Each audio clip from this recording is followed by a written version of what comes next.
she was excited for me to post it, edited it, and posted it right away. It's automatically, you do OnlyFans to afford that. Oh, someone else paid for it. She read the comments, and unfortunately, she couldn't stomach the comments. Envy and hate always comes from the bottom. Love and support always comes from the top. When you're surrounded by high-level individuals who are doing 10 times better than you are, surprisingly, there's no envy involved. They may be millionaires, they may be making a shit ton of money, but they're just like you. The only difference is that they work on themselves and that they take action. Welcome back, everybody, to the #1 podcast in the world. It's your host, Cal Mahdi, and I got a very special guest for you guys today. Not just special to you guys, but also very special to me. Dean Chicago Living, Dean Lavina. And Dean is someone that I consider a very close friend of mine, although I haven't known him for too long. He's genuine, he's real, he's in real estate. I consider him the king of real estate, and he's revolutionized the real estate industry in Chicago with what he's done online, now having over 170,000 followers across both TikTok and Instagram. So without further ado, Dean Chicago Living, welcome to the pod, baby. How you feeling? I'm good, brother. Doing good, huh? Yeah, absolutely. Absolutely. I appreciate you coming on. So, Dean, tell them a little bit about just what you do from a real estate standpoint, and then how your social media ties into it all. Yeah. So I do real estate in Chicago. I primarily work with the luxury high-rise rentals in the city. So if you've seen like One Chicago, Nema, what else is big? Optima Signature. Those are some of the big buildings that I work with downtown. And so, yeah, I've been doing that for about 2 years. And then I decided to dive a little bit into content creation, social media, taking that a little bit seriously, building up a personal brand. And so we were able to bring that from about,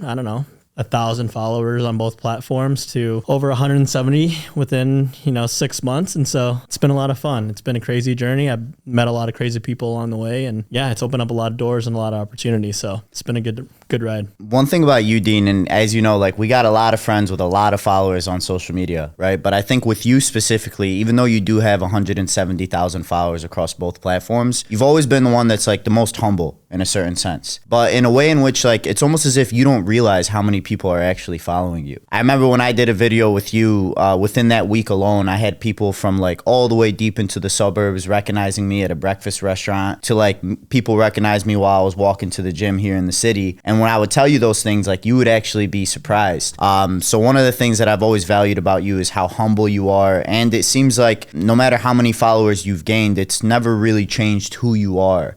So that's great. And we're definitely going to dive a lot deeper into your story to try to see like how you got to that point, what opened you up to social media, but also real estate. Before we do get into that, I just want to ask, how has the social media growth that you've been able to accomplish, meaning like your personal brand, how has that impacted your business when it comes to real estate? Yeah, with real estate, I think a lot of real estate agents have a trouble with generating business and having people to serve and help find homes and apartments and stuff like that. And so in terms of taking everything to social media and building a following and building a personal brand and stuff like that, you're not going out and chasing business anymore. You're putting your name out there. People get a sense of who you are as a person, get a little bit of background on you. And so that just builds trust. And so I think that's how I've been able to literally, now it's like not even a lead problem anymore. It's more of like a fulfillment. Like I'm only one person. And so I can only help so many people now. And so now I have people coming to me,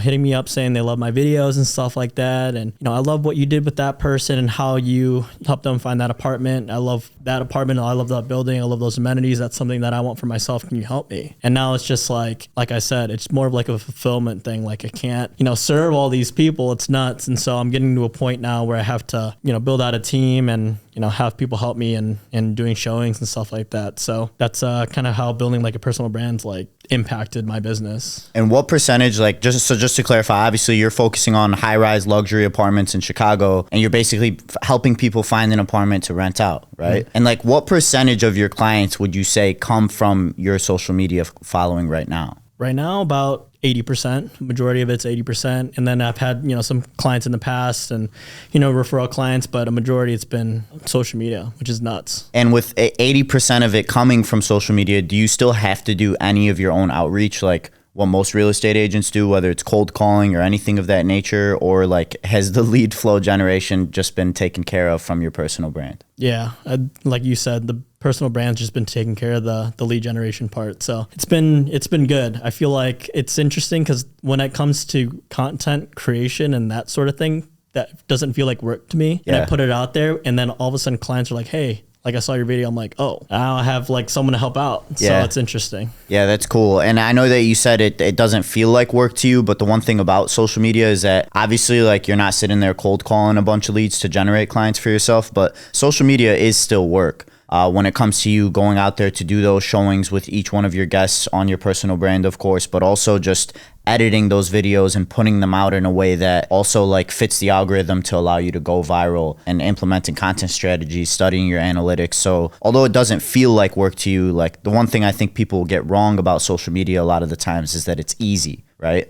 I think it doesn't feel like work to you probably because you're passionate about it, but I'd love to hear that from you. Like, why does it not feel like work for you when you're spending hours going out and doing these showings and tours for people, editing the videos, putting them out there, which you're all doing yourself? You don't have any editors or people distributing your content. So how does that not feel like work for you? Yeah, I think ultimately it comes down to, it was always a curiosity thing for me, you know, growing up and stuff like that. I think we've all, you know, watched an episode or two of MTV Cribs and wanted to see what people's houses and homes look like, you know what I mean? And on top of that too, like, you know, I filmed some apartment tours with some of our friends, you know, that live in some crazy apartments and stuff like that. And they pay a lot of money. And it's just kind of getting an idea of like also what they do for work and stuff like that. So kind of go back on the first part. I've always been kind of curious at like other people's homes and stuff like that. So when I meet someone, it's like you can only get so much and learn so much about a person, you know, just having a conversation with them. But to go into their home and to go into their space, look around and actually see what they have in their apartment, that's where you like really get to know a person. And so like,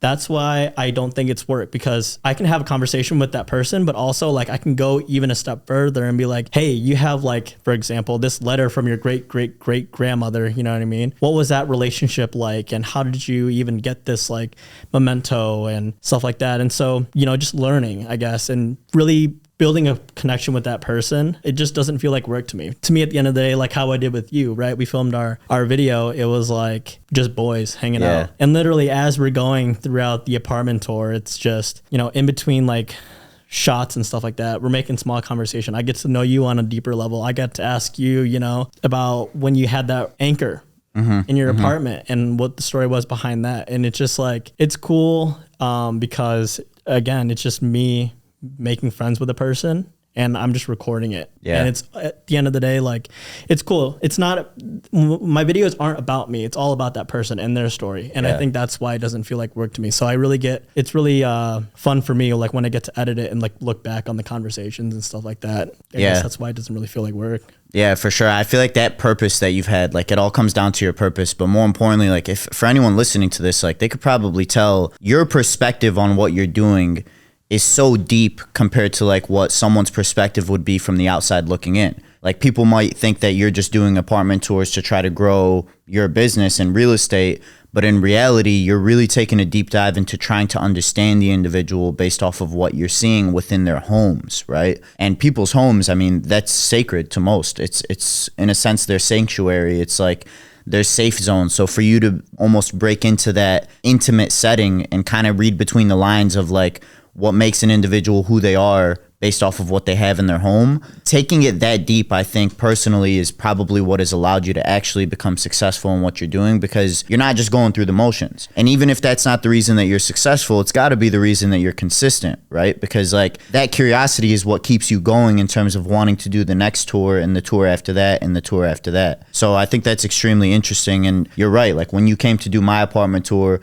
we had talked lightly. You had done an apartment tour for my neighbor, but throughout that entire recording session, it was almost as if we curated like a 10-year friendship within just an hour. Ended up going to grab lunch afterwards, and the rest was history. So yeah, I agree. I think like your intent behind what you're doing is so much more powerful than what it could seem to the outside person. And that's probably what has allowed you to become consistent. So can you talk more about your intent? Like what's your purpose behind not just real estate, but also your personal brand? And I remember talking about this when we were walking to lunch that day, and it really like struck me because I realized that you weren't just like a real estate agent trying to make money. You had a deep purpose in what you were trying to do for these people and actually helping them. Can you talk about that a little bit? Yeah, so kind of just to backtrack. So as like a little kid, I was always infatuated with the city. You know what I mean? I come from like a small town in Kankakee, Illinois, which is about an hour south of the city. And so whenever I would walk, you know, around with my family and see all these buildings, I was like, in awe and in shock. Like, it was just a different world to me. Then I got to move into the city in 2015 and spend,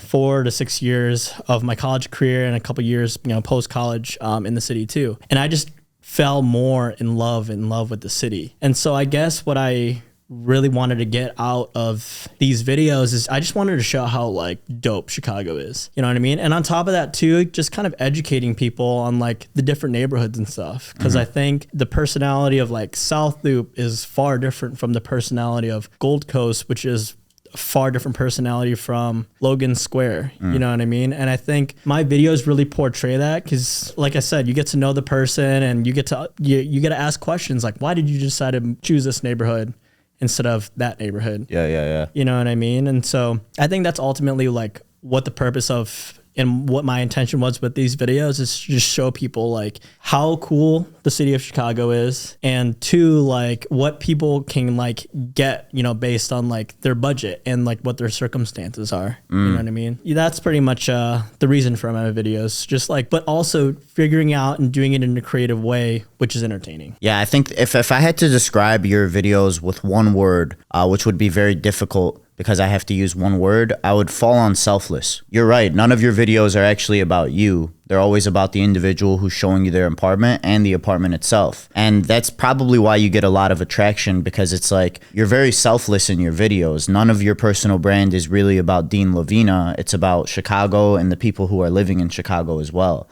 So that selflessness has probably taken you a very long way. Have you caught on to that at all? Has it ever been like a thought in your mind to not make it too much about yourself? Have you ever battled with that or even thought about it, or has it just been natural? I guess it's that's kind of what I want the personal brand to be. Not even like a personal brand. Like I want the personal brand to be like, it's not about Dean, it's about the people in Chicago. You know what I mean? Yeah, I never really had like any battle with it because, I never really wanted it to be about me. I was curious about other people's stories and their kind of journey. And so being able to make those videos and ask them those questions, it's been easy for me to do that. And that's how I guess so many people reach out to me, because they're like, oh, it's not about for his own benefit. Right. And I was always kind of curious about that too. Like, why do so many people hit me up? What really is in it for them? And what's in it for them is for them to tell their story and for them to show off their space. And that's exactly what my goal was. Right. And I think on the back end of that, which is something like you might not really realize, is the exposure that you give to others as well. I mean, whether it's someone in business or someone who,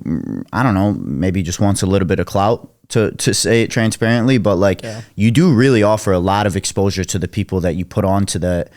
When you do those apartment tours, I mean, your entire audience is exposed to them and they're very engaged. So it's very different. Like when you posted the video with me, I got tons of exposure from others. So I think that's like a side benefit that you do give to other people, maybe without it being an intent of yours, but it's also very valuable for them, especially if they are a business owner and they are looking for that exposure specifically within Chicago, you're able to give them that. And I think that's like a powerful variable, because being able to play into other people's growth, not just understanding them, but also helping them grow unintentionally, it's a very big thing. Have you noticed that about any of the people you've put onto your personal brand? Yeah, 100%. I think it really stuck out to me one time when I filmed an apartment tour video with my friend, now friend after the video, Alex Jabber. He was, showing me his apartment. He lives in a penthouse in River North, and he was taking me through his apartment and stuff like that. And I hadn't even noticed it until I posted the video after. But basically, all of the furniture that was in his apartment was made by his family business. Oh wow!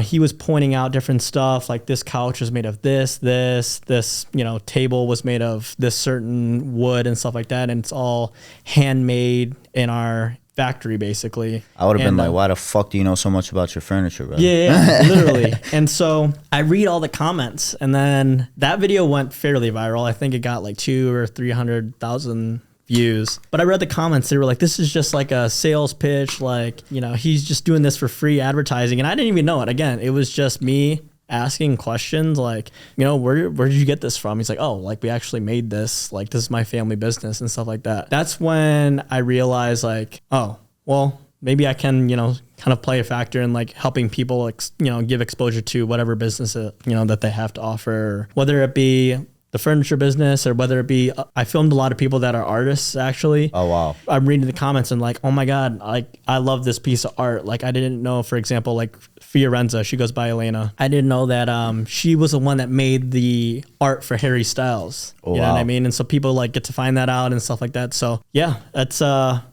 one of the things that I realized. Yeah, that situation in particular, I was like, oh, I do actually help people out. I didn't even realize it.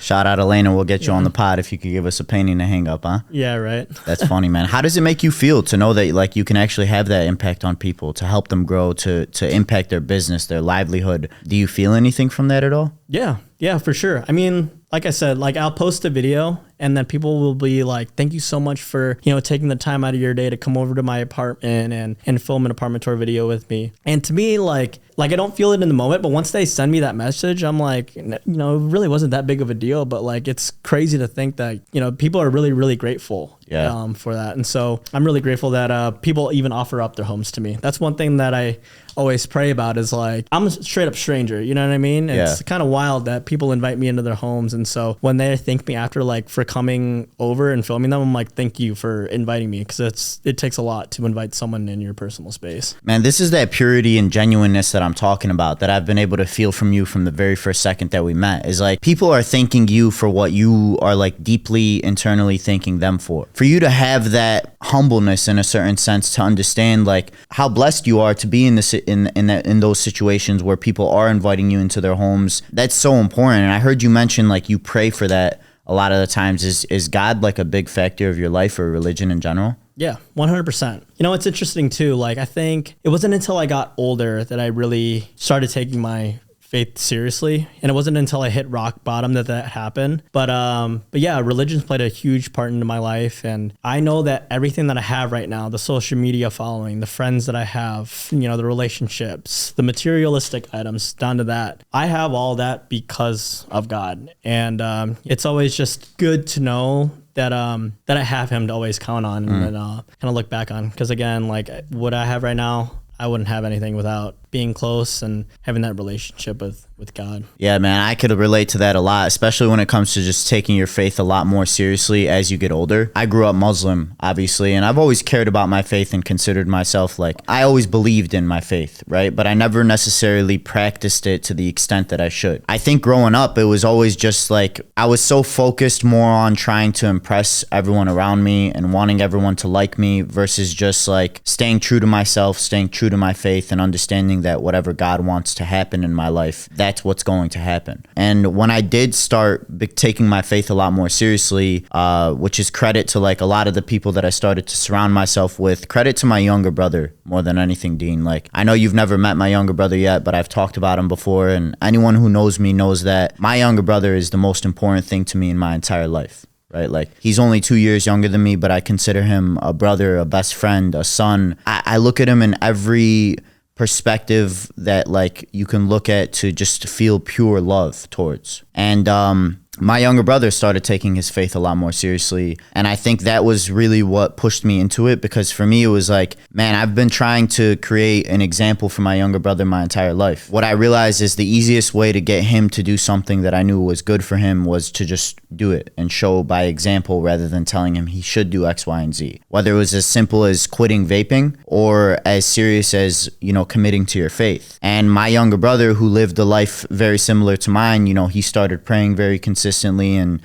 actually learning more about our faith, which pushed me into it almost in a sense of like embarrassment. You know what I mean? Like, if I want to be a role model to my younger brother, I have to be a good man. And part of being a good man is taking your faith seriously. But the things that have happened in my life since I started to take my faith more seriously was peace. You know what I mean? Without faith, you don't have anything to look towards and basically say that this is exactly what's supposed to be happening, right? And with faith, even if you are in rock bottom, and I know you mentioned that when you hit rock bottom, that's where you started to lean into your faith.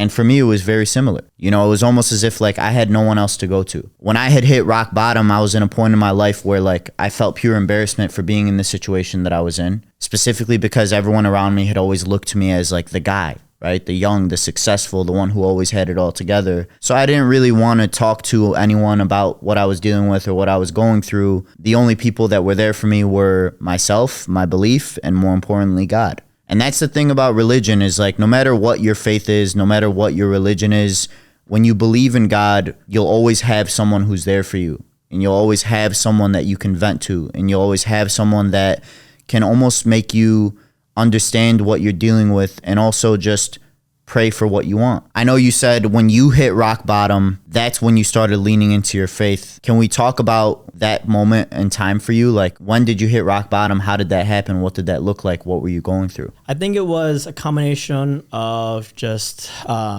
being in a long-term relationship and that kind of falling apart. I had just started the real estate thing, but I didn't quite figure out like everything. I closed my first deal, but that was pretty much it. And I hadn't closed another deal for like a couple months after that. And I was winding down to like my last couple $100. For me, I always just kind of compared myself to those around me and stuff like that. And I would watch a lot of these like self-development and like young entrepreneurs that are like killing it, making millions of dollars and stuff like that. And for me, like I was, like maybe 24 at the time. So this is after college. Yep. You started your real estate career. Yep. You were in a long-term relationship. Mm-hmm. You hadn't started your social media yet. Nope. And then what happened? And then, so, I was down to my last $100, paid my month of rent. I was negative like 500 at the time. And I was like, dude, I don't even know, like, especially as a guy, right? You feel like you want to have it all together, kind of like what you said. And so I was trying to put that out there, but knowing deep down inside, like it wasn't there at the time. Like I couldn't look toward my parents. My ego got in the way of that. I didn't want to reach out to them for help. I really wanted to express that like concern to my friends. Again, I wanted to be the guy in, my friend group that looked like he had it all together and things like that. Mm-hmm. Yeah, I just felt like everything was kind of crumbling. And I think the only person that I could really count on, at the time was like, you know what? God. And like I mentioned before, as I grew up, I never really had like, I guess, a close relationship with God, or at least I didn't put forth the effort that I should have. And so, I kind of just was like, let's just give it a shot, see what happens, I started reading the Bible a little bit more. Really, if I didn't understand it, I would read it again to really see if I could get the message. And then I would, journal, write down, reflect on it. And it was just like grounding for me, and like you said, I found peace in that. Once I started making that like a priority, that's when everything started it's funny how like life works. Things slowly started getting better. I understood like why I closed that deal. I, built out a system for myself. Things slowly started to turn around. I got myself out of that hole after paying rent and things just started getting better. And so I heard this quote. I don't know if George Janko said it, but I thought it was really interesting. I thought it was profound. And he said, pray like it's up to God, but work like it's all up to you. Ooh. And I thought that was super fire. And so stop right there. Yeah. Pray like it's up to God. Yeah. Work like it's up to you. Right. That is fucking powerful, man. Yeah. Because like that's the thing. It's not like you could just sit there and pray and hope for the rest. You know what I mean? And I think that's where people get it wrong a lot of the times. And like I could have done the same thing, is just pray and hope for the best, but that's not what I did. Mm-hmm. You pray so you have someone, so that you're not alone when you're in that rock bottom moment and you're embarrassed and your ego's getting in the way and you don't want to talk to anyone about it or ask anybody for help. That's when you can look towards God. Right. And you can pray to God as if it's up to him, but you have to work as if it's up to you. Right. And those things work in parallel. Mm-hmm. But keep going. So you heard that quote from George Janko. At this point, things are starting to take an uphill climb for you. You finally closed that second deal. You're taking your faith a lot more seriously. Yep. And then I kind of just doubled down on that. I got connected with people that were more like-minded like me. And from there, we're at the point where we're at now. I'm surrounded by people like you. I'm surrounded by people that are in our friend group. And it's just, we're all kind of just like motivating each other and pushing each other out of our comfort zones, do things that we wouldn't normally do. And the growth has been really interesting spiritually and professionally. And mentally. Yeah, and I think like when it comes to surrounding yourself with more like-minded individuals that can actually motivate you versus just like make you honestly satisfied with where you are currently is something that you and I are going to be able to talk a lot about. But I want to go back to that like rock bottom moment for you. I mean, you had negative $500 in your bank account. And this was after college when you had started your career, when like making money is what you were supposed to do, right? Like it's not like getting good grades was good enough at that point. You had to make money in order for you to live.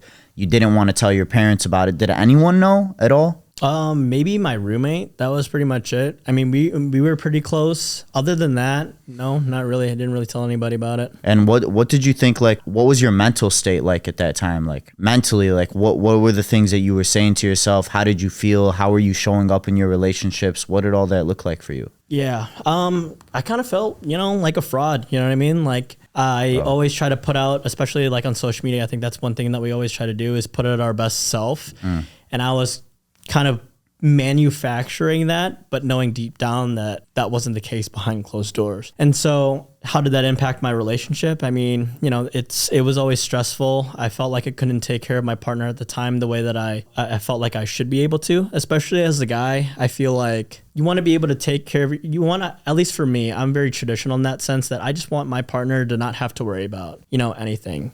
But I couldn't do that at the time because I didn't have any money. You know what I mean? A little fight turns into a big fight, turns into this whole thing, drags on. And so eventually kind of just, I felt like I couldn't be the person for her that she deserved. And we kind of came to that agreement. And so, just went our separate ways. And like, what about the people you were surrounding yourself with outside of your relationship in itself? Like, how did you feel like that played into the position that you were in, compared to like being able to surround yourself with more like-minded individuals and the effect that had? Ask that question again. So when you were in that moment, like, we know how it affected your relationship, but like, what was going around you socially when it came to who you were surrounding yourself with? What did that look like for you in that time compared to like what it looks like now? I guess at that time I didn't want to go out anymore. Really, I didn't want to meet people because at the same time I just didn't want to feel like a fraud anymore. So I kind of just kept to myself, stayed in, and I, going back to the religion thing, I just, try to focus on that and getting closer with God and figuring that out. And I did a lot of self-development in this time. This is, again, I just locked in. I took my fitness and health a lot more serious. I cut down, got shredded, focused on the business, kind of just figuring out how things worked and how I could just duplicate it and then increase my earnings, month by month. And once I did that, I felt like I was in a position where I could kind of present myself to the world again and, hang out with people. Yeah, dude. I mean, I think this topic of hitting rock bottom is so important to me, is because like, this is what I'm trying to represent with this show. You know what I mean? Is that all of these creators and online business owners, and you and Dean you being Dean, obviously, and Renzo and Allison and Ibrahim and Garrett and Jordan, all of these individuals who are extremely successful right now, both from a social media following standpoint as well as what they're making in their businesses. Everyone sees where they are now, right? Someone can open up Instagram and see where you are now and think to themselves that, fuck, this guy is just a lot more special than I am. He's more talented. He's more skillful. He was able to do these things without having to deal with what I deal with. And I want to expose to the world that we all go through these moments. And it's about persevering through that war of being in rock bottom that allows you to prevail on the other side. The other side of pain is glory, and you just have to get through the pain to see that glory. Every single person that's been on this show who I've broken down their story has been through rock bottom. And the most important things that I've seen in those rock bottom moments, which I saw myself as well, is that number one, it's the lowest point of your entire life. Number two, you feel more shitty about yourself than you've ever felt before. And number three, it's fucking painful. But number four, which is the most important, is that on the opposite side of that rock bottom, which was the lowest point of their entire lives, of your life and of my life, is the highest point, is prevailing farther than you've ever prevailed before. So it's almost as if you have to hit that rock bottom point in order to get to where you want to be, and it's inevitable. Like for me, a little over a year ago, January, February, March of 2023, I went through the exact same thing, and I documented the entire process, but I was alone. I didn't want to tell my family or my younger brother or any of my friends that I was surrounded with at the time. Friends, right? And the thing is that like, I literally have a video of me saying it's February something 2023, I have $2,000 in my bank account, I have $15,000 in bills to pay within the next month. I have no idea what the fuck I'm gonna do, but I know I'm gonna be okay. And what I did in that moment in time was, number one, lean into my faith, and number two, lean into my self-development. If I'm not in the position where I'm making as much money as I want to, if I'm not in the position where I have the mindset that I want to have, at the very least, I'm going to become the man that does. So who am I when I'm making $1 million a year? I'm definitely not the man that I am today. So let me just become that man and see what it leads to. And it sounds like you went through that exact same process of just developing yourself internally so that then you can pull yourself out of this rock bottom state and prevail to a level that's higher than any level you've ever been in before. 100%. So I have a question I want to ask you. If you can go back and say something to the dean who's at that lowest point of his entire life, who's at that rock bottom moment, who doesn't know what the fuck is going to happen, who has negative $500 in his bank account, what would you say to Dean in that moment, knowing what you know today? Knowing what I know today, it's all going to work out. But you got to kind of focus on yourself and better yourself as a person, and then everything's going to almost kind of just come in like a flood. It just pours in. But you got to focus on yourself. You got to take care of yourself before you can take care of anybody else. Yeah, I think the power of yourself and as an individual will always equate to the power of what your business is able to generate, or anything that you're trying to accomplish. Your relationships, your business, your honestly, those two things, most importantly, your relationships and your business, they're only going to ever be as powerful as you are as an individual. So like, if you really want to change your life, change who you are, and you can start with that. But let's talk about like what things started looking like for you after that rock bottom moment. So you started going to the gym, you got out of that relationship, and I know how you got yourself into the circle where you started surrounding yourself with more like-minded individuals. I think a lot of people can learn a lot from that, because you had to swallow your ego, you had to put yourself out there. But what led you into that? You're not doing any social media at this moment. What was it about like you really wanting to create those relationships that allowed you to do it? And how did it even work out for you? Yeah. So, I mean, I always knew that you're the sum of the 5 people, you know, that you keep closest to you. And it wasn't like the friends that I had at the time were bad. You know, I was very close with them and I love them and stuff like that. We just have different like interests and I guess like different paths of, you know, in life. And so knowing that, I had to figure out a way. The first person that I reached out to was Ibrahim. He posted a video on TikTok, one of his motivational videos. And I just asked him, I was like, hey, saw that you live at one of the buildings that I work with. I guess that was one of the easiest ways to reach out to him. Hey, you work at one of the buildings that I work with. You know, would love to connect with you at some point. You know, see if we hit it off. Let me grab, you know, take you out to dinner. And you know, of course, Ibby had about like 50,000 followers at the time, I think, and he didn't respond. Luckily, Renzo needed more Asian friends. I was hanging out with my managing broker who also lived at Nima. And I messaged Ibby again. I was like, hey, I'm at your building. You know, if you want to meet on 16, just let me know. Would love to hang out, you know, and just have a quick conversation. It was just perfect timing, you know. I want to stop you right there because like, I disagree. I don't think it was perfect timing, you know, and that's what a lot of people who are watching this might think. Is that like, oh, well, you know, you just chose to reach out to this guy who had 50,000 followers, who was making over $1 million a year, who's under the age of 24 years old, and it was just perfect timing, and that's how you were able to develop that relationship. But it wasn't. That's the thing, is that's bullshit, bro. The half the reason people aren't able to take the steps to generate those relationships is because their ego is too big, or they're too shy, or they're too scared to take the steps that you took. Let's talk about it. I mean, you were looking at Ibrahim after coming across one of his videos, seeing that this kid is 22 years old, maybe 23, maybe 21 years old, making over $1 million a year, has over 50,000 followers on Instagram. I'm assuming you had what, maybe a few thousand at that point, made up of just the people who knew you? Yeah, maybe 1,000. Okay, yeah. So like, how did you take it upon yourself to even like put yourself out there and take that step? It's kind of like walking up to the girl and talking to her at the bar. Yeah. Or walking up to the girl at the coffee shop and talking to her. That's the step that most people are afraid to take. So you took that first step and he didn't even respond. And then you decided to even take a second step, again, after he ghosted you and didn't respond. So do you remember what it was like what was going through your mind that allowed you to take that step? Because I don't think it was perfect timing. That's bullshit. I don't think it was luck either. And if it was, I think you made that luck. And if it was perfect timing, I think you positioned yourself within that perfect timing,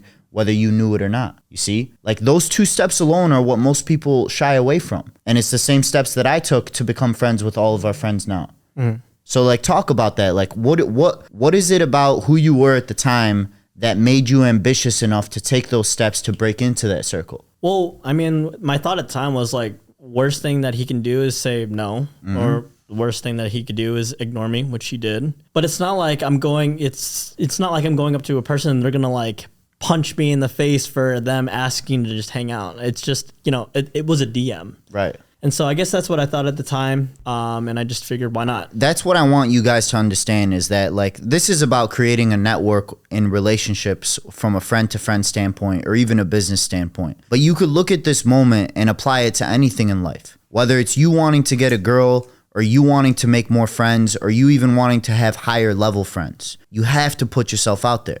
And the worst thing that can happen is them telling you no. What's the worst thing that can happen if you walk up to the girl at that coffee shop and you say, hey, I thought you were really pretty. Is there any chance, like, my name is X. Is there any chance I can get to know you a bit better? Just like you did with Ibrahim. Yeah. And most importantly, like, here's what I want to talk about as well is your mindset going into this situation. He was making 10 times more money than you were, had 10 times more of a following than you were. But what were you genuinely looking for out of that? You see what I mean? Is because that's a big deal, is that a lot of people going into that approach, if you have envy, it's going to show. You know what I mean? If you just want something out of the relationship, it's going to show. If you're reaching out to Ibby and you're thinking in your head, oh, fuck, he has 50,000 followers. If I become friends with him, I can get at least 10,000 followers, or he's making $1 million. If I become friends with him, I can make at least 6 figures. Were any of those things going through your mind? Not really. I mean, again, I just wanted to surround myself with more people that had somewhat of a similar path. You know, I never had friends that were entrepreneurs. I never had any friends that were interested in business, and I always kind of was. And so that's pretty much what I thought. I was like,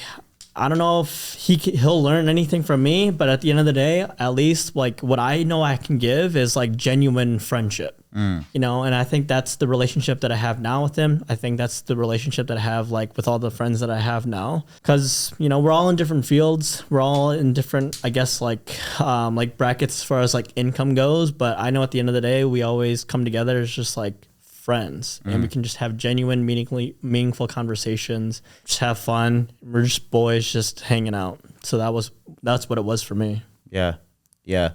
And I want to talk a lot more about like what it looks like when you do surround yourself with like-minded individuals versus what it looks like when you're not. But we'll talk more into that like once you actually started developing these relationships. So after that day, at this point, like once you had met Ibrahim and Renzo, was content even like circulating within your mind? Like was social media even a thing that you wanted to start doing, or how did that all come about? Even the idea to do the tours in the ways that you do?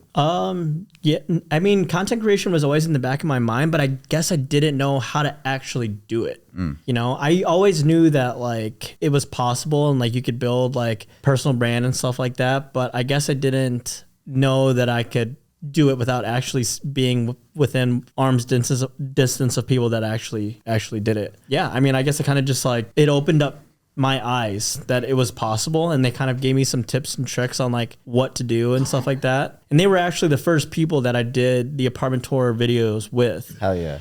And so from there, it was like I got to do them, and then I got to do the other entrepreneurs in Chicago that were, you know, killing it. And then it just opened up to people in Chicago, and that's ultimately like what my goal was. That's beautiful. That's beautiful, man. Yeah, and that's kind of like the subset of what happens when you do surround yourself with like-minded individuals. Like you weren't looking for that, but that's what happened naturally. And if you look at me, it's the same exact thing. Is as soon as I started surrounding myself with people that wanted the same things that I did versus people that were blowing smoke up my ass, being in situations where I was surrounded by guys who were shitting on me, versus being in situations where I was always the most successful person in the room, that does so much more for you. And obviously that's what led you into creating content. So how were things going for you when you first initially started putting out content? What did the effect on your business, your livelihood, how did that all come about? And like, try to think back to that time of like what you were making versus what you started making and how everything started to shift in your life from that point on. Yeah, so it was the videos that I were posting out were just like regular apartment tours, just like walking into different units and stuff like that, doing pans of the room, a little music over there. Maybe that was it. I would get like maybe 200 views on a video if I was lucky. And I remember posting Renzo's video, and that was the very first apartment tour video that I did. I posted that video, and it's not like it did anything crazy in comparison to what it's going on now. But like at the time, like I got 200 likes within, you know, an hour, and I was like, holy cow, this is nuts. Like if I just do more of these and I can get better at it, then let's see what happens.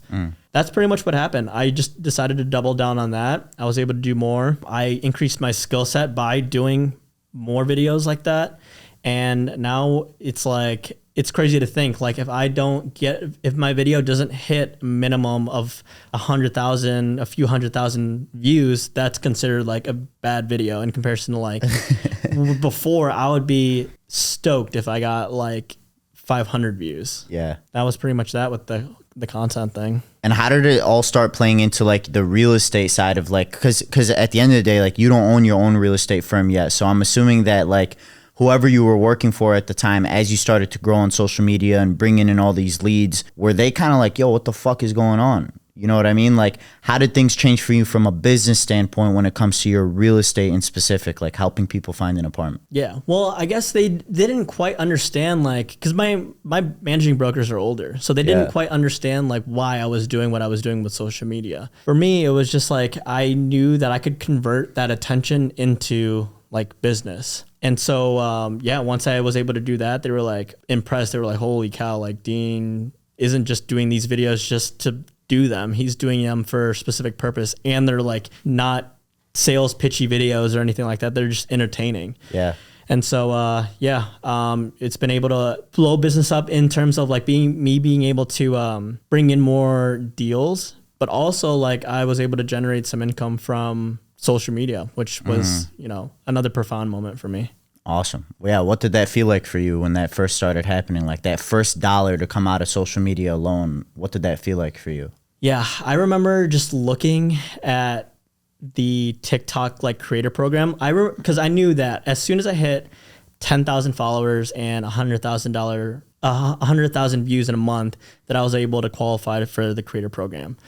So I remember just as soon as I hit that I was going to turn that on and then I could generate some income. And I didn't think I was going to generate anything crazy. I thought I would, generate like maybe a few $100 here and there or whatever. But I remember like when I posted a video and that video alone generated me like $300. And then that was when I had first qualified. So then I had like 30 days after that to, before I got paid that, I could actually get cashed out on it. So then I was like, okay, I'm going to hit this. I make this video, I got $300, and then I doubled down on it. I made videos more and more and more. And then I would just remember looking at like my analytics and just seeing like 300, 500, 700, 1,000. And I was like, I'm going to see how like much I can run this up. And then when I actually got paid out on it, I looked at it and I was like, whoa. And it's interesting because like I feel like I'm getting paid to advertise, whereas people would think it's the other way around, right? Where you're paying for advertising in order to generate more business. I'm getting paid to generate more business. It's interesting. Yeah, that's actually cool as fuck. And this is what I mean when I say that you revolutionized the real estate game. And it's not that there isn't anyone else out there like doing social media for real estate, but doing it in the way that you do, which is like fully beneficial for your business, but also fully beneficial for the people that are involved in your content. It's a win-win-win-win-win for everyone involved, whether it's your real estate firm or you or the platform, or most importantly, your guests in your content itself. So that's what I mean when I say that you revolutionized the real estate game. And the people that are out there who are old school and think that like the normal marketing strategies from the fucking 1990s are the way to do it, god damn, are they wrong, huh? Oh yeah, 100%. Shit, dude. Let me ask you this: is like I feel like for whatever real estate firm you're working for, specifically if like they don't have other people like you, which I feel like probably no real estate firm has, specifically in Chicago. So like from my standpoint, I'm like, man, you're probably doing the most for the firm. So why is it that like you haven't started your own real estate business? Is that within your sights?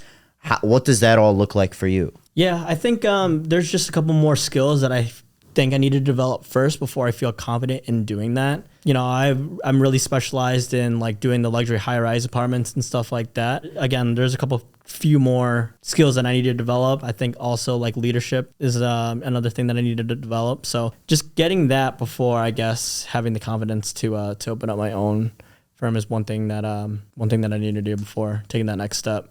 It's definitely in the cards for sure. I think that's very humble of you though, is to realize that like you could be a master at content creation and applying it to real estate, but knowing that like there are still skill sets when it comes to the real estate business in specific that you need to refine and develop so that you're constantly serving the people in the best way possible. is very humbling. What about like, what if you were to just partner with someone that had the skill set in real estate to open a business and you applied like the marketing strategies in a certain sense? Do you think that could ever be a thing, or is it just developing your skills enough to where you can open your own business? Is that what you want? Yeah, probably. I think in terms of that, I definitely would be open to, partnering with someone. I think it's just, I haven't gotten connected with that person yet. That's probably going to happen sometime in the future. Being surrounded with the people that we are now. But yeah, definitely open to that. But I think I'm leaning more towards having something of my own. So kind of just leaning more towards that, but definitely open to having like a partner. Got you.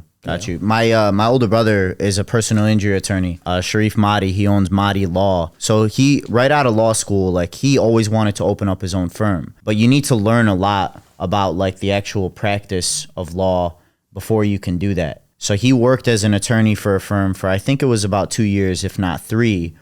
And then he recently opened up his own law firm just back in November. So it's only been about maybe 6 months up until this point, right around 6 months. And when he was leaving that law firm, that was like his battle. It was like, does he get another job as an attorney for another law firm so he can continue learning? Or does he open up his own law firm and like have enough knowledge to serve his clients at the highest level possible? And I think like that's a fine line that you have to walk, but also you get to a certain point where like you can only learn so much before the rest has to be learned through experience and like mistakes. But I just thought of him when you mentioned that, because I think it's very similar. Is like you wanting to learn as much as possible from the real estate standpoint before you jump into opening your own business. He did end up doing it, and I think for him it was about like, he did it in a way where he actually opened up his law firm at an office that was within another law firm that he was connected with, so he can always still like pick their brains and things of that nature. So I think there's really creative ways that you're going to end up doing it, but I couldn't have more faith in like you being able to accomplish anything that you want to, especially with the mindset that you have now, the purity, the genuineness. What's like your dream, like your full front to back dream life when it comes to your business, your social media? What does that look like for you? It's weird timing. I've been kind of wrestling back and forth with this because I wanted to really paint and get out on paper like what I want the ideal life to look like and what my ideal days to look like. So I was actually writing this down this morning, and I was kind of just painting that picture. But I guess like what I would want my ideal like kind of day to look like and my vision to look like would be waking up every single morning and just, it's all self-development first thing in the morning.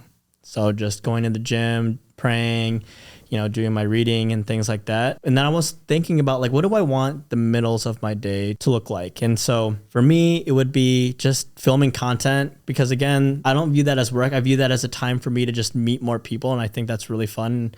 And I would want to do that as much as I can and, utilize my energy toward that. But then also just enjoying the rest of the day with like the people that I want to, be around. Eventually I want my job and career to be where I can, I can focus on the marketing and just like doing that. And then having like a team, to help me with the fulfillment side and just, serve the clients, while I bring them in and make sure that they get the best service that they can possibly have when finding a home. That's beautiful. Yeah, what you're talking about right there, what you did this morning, it's writing a vision. Yeah. And I talk about that all the time. Is the only thing worse than not having sight is, no, the only thing worse than being blind is having sight but not having a vision. And that's something that holds a lot of weight for everything that I've tried to accomplish. I wrote a vision that talked about me being on this podcast 3 months ago that I read every morning, and recently had to rewrite my vision to hopefully having Hormozy next to me one day on this podcast. So the power of having a vision and reading that and using that to reframe your mind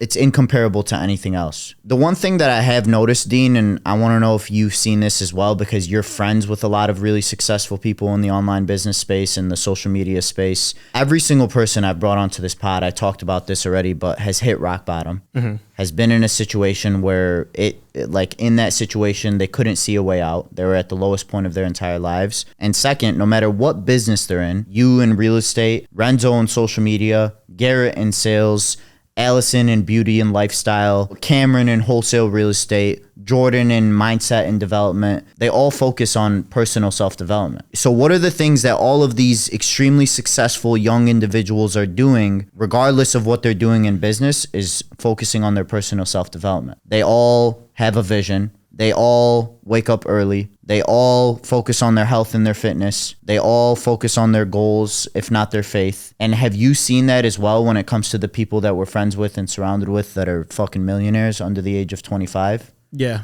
I think it's just a common pattern, just being able to focusing on yourself, getting, challenging yourself physically, mentally, just dialing that in. And I think it's weird how that translates into other aspects of life. Yeah, it really is. So that's like a commonality amongst them all. So like if you're an individual who wants to become successful, who sees the people that are on this podcast and want to be like them, that's something that anyone can do, right? Like you don't have to start a business like them, but you can develop yourself the way that they do, the way that I have, the way that I continue to. I'm nowhere near the man that I want to be from a development standpoint.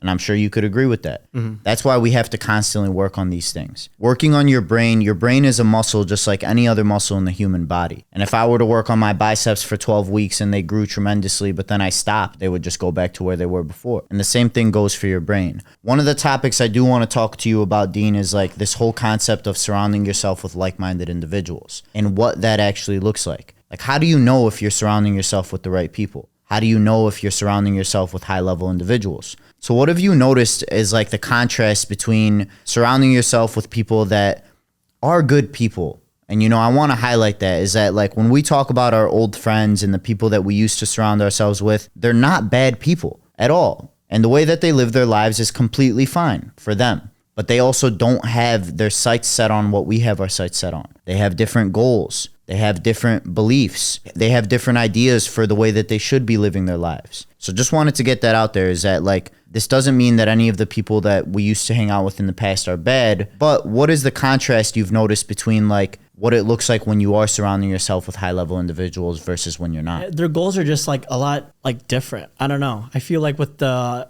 friends that we have now, they feel like they have a purpose. The people that we're like friends with and stuff like that, these like-minded individuals, their purpose is, whether it be to make as much money as possible, whether it be to travel, or whether it be to have like freedom or whatever. Going back to like the people that aren't necessarily bad people, I feel like they just haven't taken the time or haven't been exposed to even that thought. Is there anything beyond like my 9-to-5 job? Right. Like, is there anything more that life has to offer? I feel like, again, they're not bad people. They just haven't been exposed to people that have, thought that way, had that conversation. Being friends with the people that we have now, there's just like levels and it just keeps getting higher and higher and higher. Man. I guess that's one thing that these the like-minded individuals that we hang out with realize. Yeah, in a more practical, like tangible sense, what I noticed is that like in the old situations that I was in, hanging out with people that I grew up with or whatever it was, like what were the conversations always about? Like what were the conversations like? And it was always talking about old shit, like memories from high school and what are we doing next weekend and this, that, and the other. But so it was like, number one, like you need people like that in this world. You know what I mean? Like people are going to have to be in those 9-to-5 jobs. Someone's got to take your order at McDonald's, no?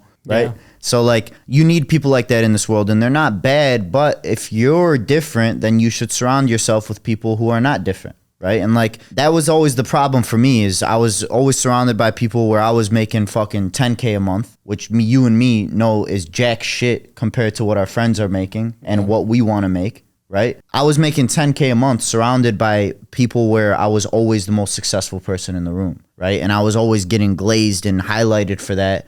When in reality, I felt like a piece of shit. Mm-hmm. Versus you're at a dinner table with all of our friends. One of them is making 50K a month. The other's making 80K a month. One of them is making 200K a month. And all of them want to get to $1 million a month. It naturally has a big impact. And everyone's always talking about the future when it comes to the conversations that we have. We're always talking about our visions and what we want to accomplish next. And more importantly, being surrounded by people who are shitting on me versus being surrounded by people who are nowhere near as successful as me, when I don't even consider myself successful yet, it does so much more for you because it lights a fire under your ass. We don't ever leave those hangouts or those dinners thinking about, fuck, how do I get to that point? And we all help each other too. That's the thing, is that like when you're surrounded by high level individuals who are doing 10 times better than you are, surprisingly, there's no envy involved. Envy and hate always comes from the bottom. Love and support always comes from the top. And the sooner you realize that, the sooner you'll want to surround yourself with people from the top. What are your thoughts on that? No, 100%. Because I think at some point we all kind of resonate with each other. Like you said, we all started at the bottom and we all overcame some sort of obstacle, whether it be a heartbreak, whether it be getting evicted from an apartment, or whether it be this, that, and the other. We all kind of overcame some sort of obstacle to get where we're at now. Like you said, the hate comes from the bottom, and the love and support comes from the top. And trying to just help that person because you know that at some point you were there. Right. And you want to kind of just lift them up and get them to, to where you're at. Right.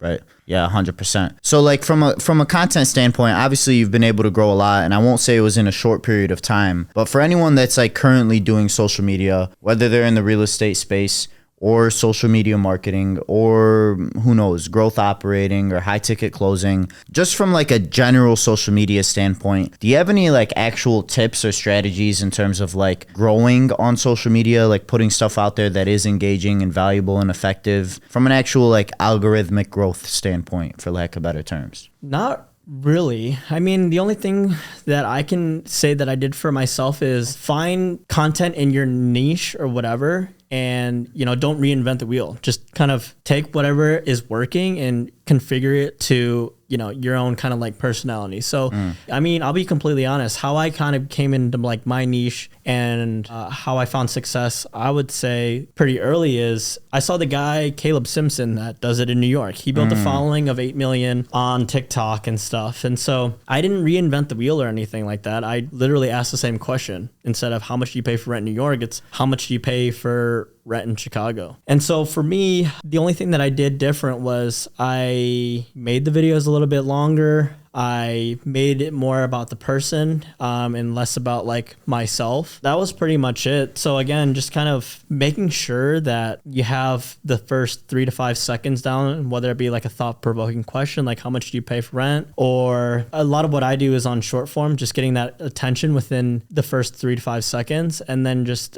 figuring out how to make the rest of the video interesting, and constantly just finding different ways to reel that attention back in, because attention's getting shorter and shorter by the day. Yeah, dude, that's actually phenomenal advice when it comes to like not reinventing the wheel. And I love how open you are to like saying that, because there's nothing wrong with it. There isn't content out there that's original. Right. Like people might think it's original because it's spinned in a way that it's original in the way that they're presenting it, but it's always from somewhere else. Even if it's from the Bible or the Quran or from a movie or from a TV show, content's always inspired by something else. It's never original. I learned that from one of my partners, Ivan. And when he told me that, it was like a big light bulb in my head, is that even though it may seem original, it never actually is. What you did was you took what was already working in a different region of the country, and then you applied your own personality. So when you talk about making the videos longer and more about the individual, that's really you just applying your personality to the same format you saw, which was working for the guy in New York. What was his name? Caleb Simpson. Shout out Caleb Simpsons, baby. We'll get you on the pod too, don't worry. But I'll always like Dean a little bit more, I'm not gonna lie. But yeah, I think that was phenomenal tips. And then also the first 3 to 5 seconds is what matters most. I mean, you could take that just from naturally. If you consume content, just look at how fast you're scrolling and what stops you. Right. It's always about that first 3 to 5 seconds. So it's capturing the user's attention within the first 3 to 5 seconds. And when you say keeping them engaged, like throughout the video, is there anything about the way that you edit or anything of that nature that you do to keep them engaged after that 3 to 5 seconds? It's usually like subtle things too, like whether it be, one of my videos, for example, there was a dog taking a shit in the backyard. And so I went into this girl's room and I did like a pan of like the backyard, because she was like, this is my room and I like love the courtyard because we get a bunch of natural sunlight. I went in there and I was doing a pan of like the backyard, and then you very subtly in the left corner, but I did strategically put that in there. You know, you see that, and then people are commenting like, did anyone just see that dog taking a shit, you know, at minute 13 seconds? And it's just like, oh my God, did anyone else see that? And like people just have conversations, you know, in the comment section, but just subtle things like that, you know, in order to reel someone's attention back in is how you keep them throughout the whole video, keeping them entertained. Yeah, that's actually very creative. So when you were painting her room and she referenced the courtyard, you mixed in the dog taking a shit? It was in there, but I made it very subtle, so it's like you don't recognize it at first until like you watch it a second time and you're like, wait, did I really just, is that real? And it wasn't like a legit dog like in the bag. It wasn't like a picture or anything. It was like an actual dog. That's creative. Shit, so that's creative. I actually just remembered something that I want to talk to you about as well. I guess on the topic of hate coming from the bottom, and I'm sure you've experienced this, maybe not yourself, but at least a lot for the people that you've done tours with. Bro, when I did my tour with you, your fucking comments roasted me. Yeah. Like cooked my ass bad, bro. They were fucking shit. I could have hid under a rock for 6 months from the things that they were saying about me. Which was hilarious because like I remember after you posted the video, my texts were blowing up, and then like 3 hours later I had my older brother call me, my sister, his wife calling me. Like, are you okay? Blah, blah. I'm like, what are you talking about? Like, oh, we read through the comments. Like, we just want to make sure you're okay. And then I read through the comments and I wasn't okay. No, I'm joking. I was okay. It was funny because they were cooking my ass. You know what I mean? Like, none of those comments were positive. Maybe 1 out of 100. And yeah, I told my brother and everyone, I was like, why would I care? You know what I mean? These people are taking the time out of their day to make a negative comment about what they're seeing online.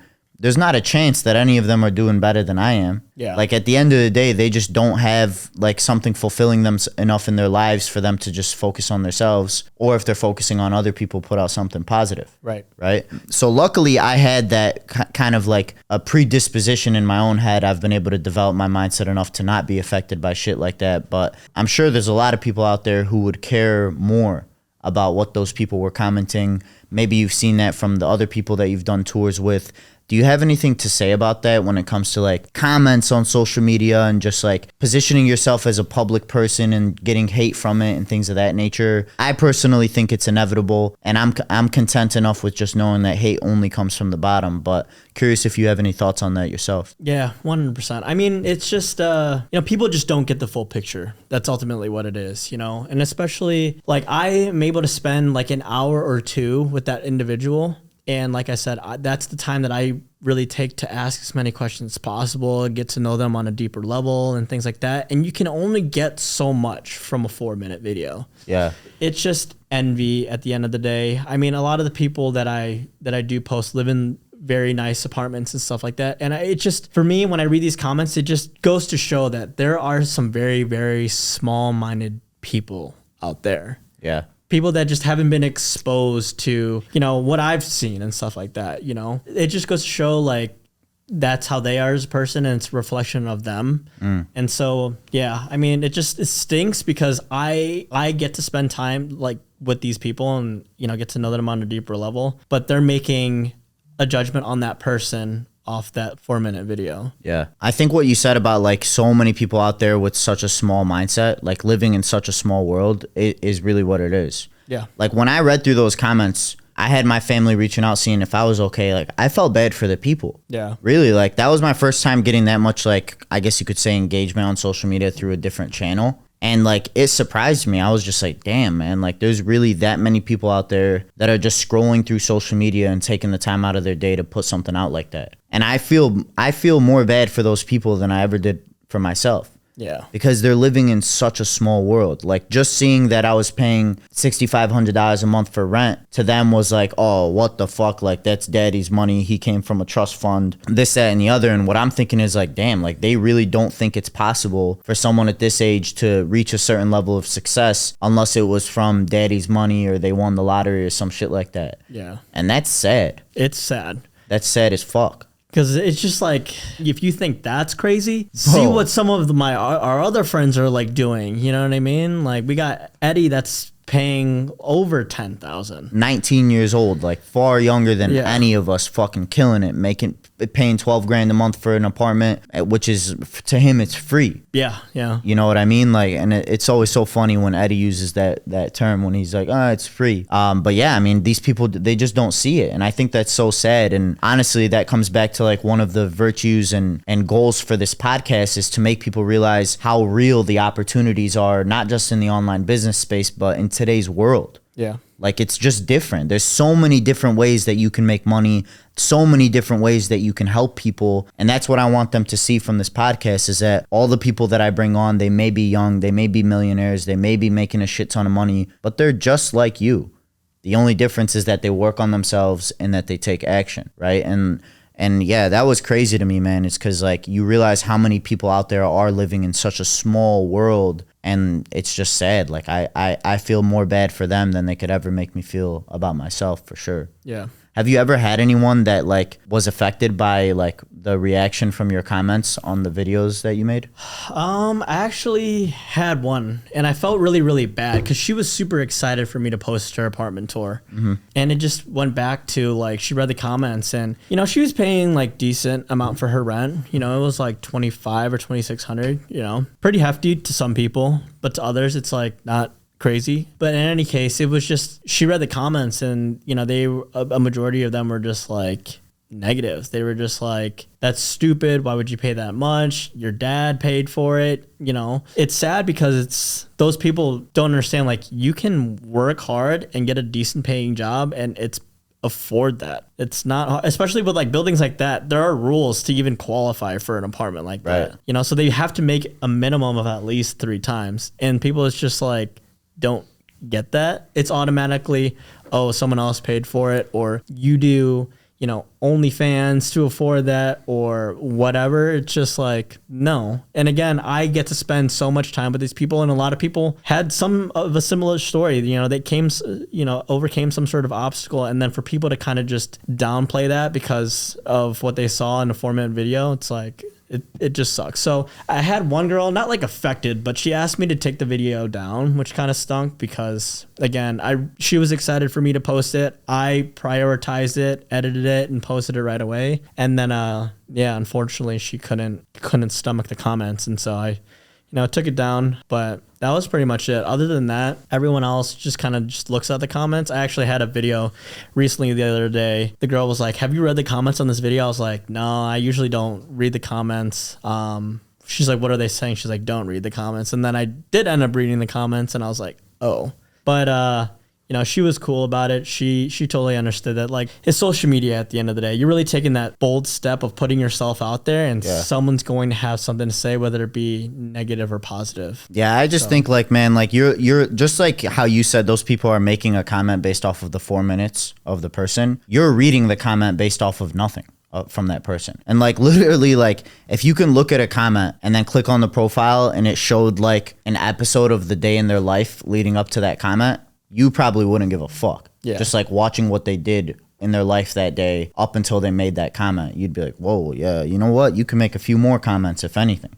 Yeah, it's crazy, man. Like, so many people out there just don't realize what the true capability of us as humans is, especially in today's world. And I think that's what holds a lot of people back from like seeing success at a level that's much higher than most people would ever even dream of. Man, I remember making 6 figures was a dream for me, and now I know that making 6 figures ain't shit. Yeah, same. Right. Like, I need to make 6 figures a month. Yeah. If I want to get to where I want to be, you know what I mean? Yeah, that's wild, man. One of the things that made me super happy recently in your content was seeing that it took you pretty far in terms of the relationships. You did a tour for the Chicago Fire Stadium. Yeah. What was it like for you when that opportunity came to your way? I'm sure it was a bit surreal. Yeah, it was wild because for me, I always grew up playing soccer. So I played soccer since I was 8, and Chicago Fire was the team that I, watched as a kid. And I remember just getting a message from one of these accounts. I don't even think it had like a profile picture, but it was like, hey, Dean, love your content. My name is Dan from the Chicago Fire. We'll love to,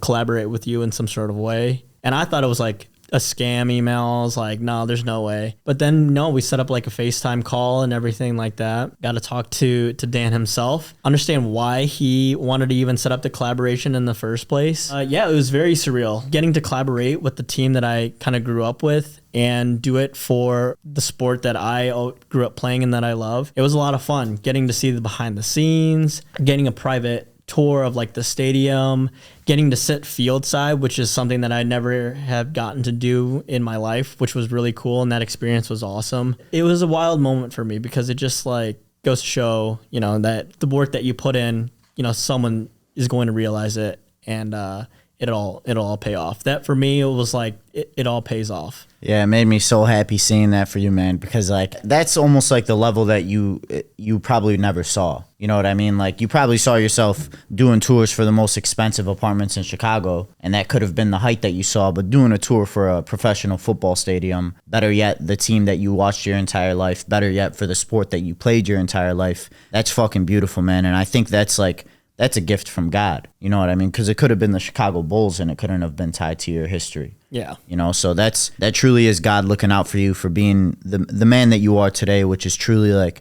I say this again and again and again, but just one of the most genuine, honestly, not just the most genuine, but one of the men that I respect most in my life right now. Yeah, the love and the care that I have for you is deep because of, you know, how deeply I know how real you are. And that's going to take you a long way. But do you have like a dream tour or like a dream, now that you've done a professional football stadium and you could probably see it a little bit farther, is there like a dream tour or a dream person that you'd like to film with? Have you ever thought about that? A dream tour. Well, I want to keep my content specific to Chicago just because I think Chicago is the best city in the world, and maybe biased or whatever, but so it would have to relate to something or someone in Chicago. It's funny, I actually DM'd him the other day, Caleb Williams. He just got drafted to the Chicago Bears. Oh, yeah, C-dubs, baby. Yeah. That's fucking fire. Yeah, he just got drafted to the Chicago Bears. So I think doing an apartment tour with him, that would be pretty sick because I think he's going to do some big things for Chicago. I think that would be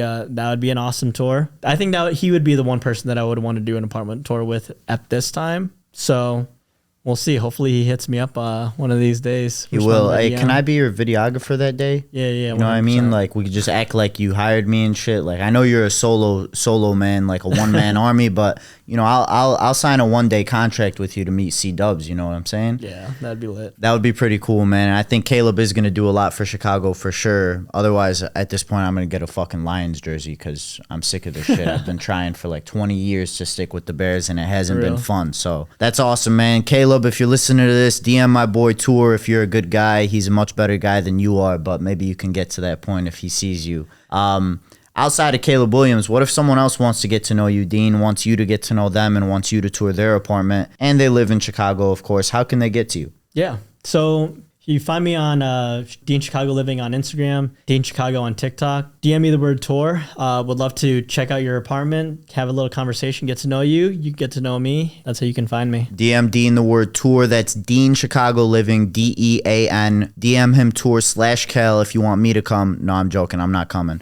But DM Dean the word tour. You heard it here first. He's a genuine guy. He just wants to see your apartment, and he'll leave shortly afterwards unless you invite him back. But Dean, I couldn't thank you enough for coming on, man, to hear your story, to hear you going through rock bottom and getting to the point that you are now. I couldn't be happier, and I'm excited to see where you get to from this point forward. Our relationship is one that I value very highly, and I'm glad that I was able to take the value from our relationship and put it out to the people who watch this episode. So thanks again for coming on, my man. Any last words to the audience? Oh, man, appreciate you for having me, bro. You're going to do big things. I'm excited for what the Free Game podcast is going to turn into. You're going to be huge. Any last words? Just DM me the word tour. I want to see your place. There we go. There you have it, ladies and gentlemen. Thank you very much for watching this episode. Like, comment, subscribe, and DM Dean the word tour. I'll put the link to his social medias in the description of this video as well.